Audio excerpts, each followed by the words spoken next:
Bonjour à toutes et à tous, bienvenue sur ma chaîne Miss HK Conseil. J'espère que vous allez bien et que vous êtes prêts pour découvrir un nouveau sujet. Allez, c'est parti, on y va.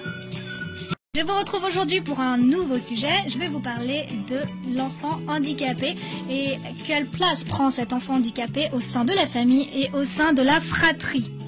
Alors, il est vrai que ça complique bien sûr énormément les relations. Pourquoi ? Parce que les relations au sein d'une fratrie sont faites d'amour, mais également de rivalité et de jalousie.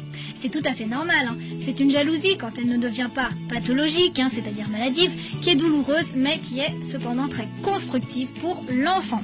Mais alors, quand l'un des enfants est touché par un handicap, cette jalousie éprouvée par les frères et sœurs s'accompagne souvent d'une profonde culpabilité.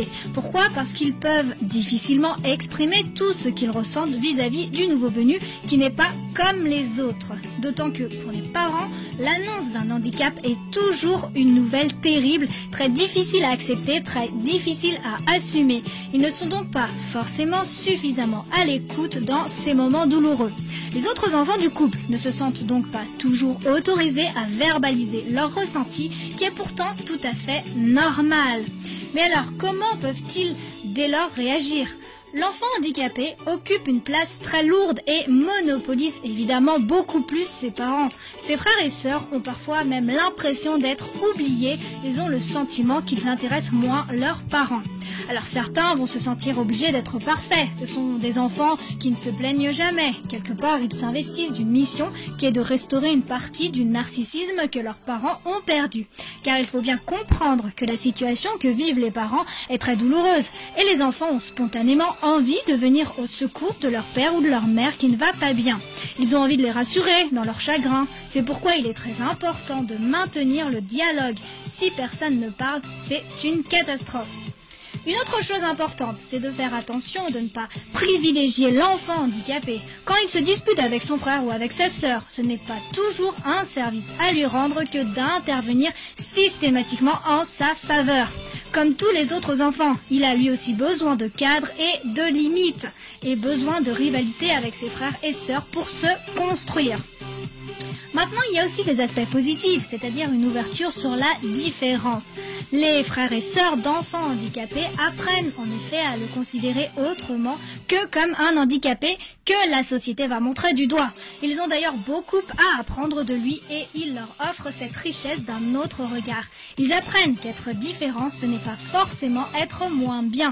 Tout dépend évidemment de la façon dont les parents font passer le message, s'ils ont réussi à prendre la distance nécessaire pour parler avec sérénité de ce qui arrive à leur famille. Mais quand c'est possible, leurs enfants en retireront une immense intelligence du cœur. Mais pour autant, attention de ne pas confier aux frères et sœurs d'enfants handicapés des responsabilités qui ne sont pas les leurs. Ils ne doivent pas se transformer en béquilles. Et surtout, ce n'est pas à eux plus tard, quand ils seront adultes avec des parents vieillissants, de prendre en charge leurs frères ou leurs sœurs. Même si cela est certainement très éprouvant, c'est à eux de prévoir la prise en charge de leur enfant handicapé quand ils ne seront plus là. J'espère que le sujet vous aura plu. N'hésitez pas à me laisser des commentaires si vous avez vécu cette situation, si vous êtes dans cette situation. Voilà, n'hésitez pas à me dire vos ressentis. Voilà, j'y répondrai. Si vous avez des questions, n'hésitez pas également. Cette vidéo est à présent terminée. J'espère que le sujet vous aura plu. N'hésitez pas à me laisser vos commentaires. N'hésitez pas également à liker et à partager. Je vous remercie pour avoir regardé ma vidéo. Je remercie également particulièrement mes abonnés. Si vous ne faites pas encore partie de la communauté HK, n'hésitez pas. Faites le premier pas. Abonnez-vous. Quant à moi, je vous dis à bientôt. Et d'ici là, prenez soin de vous.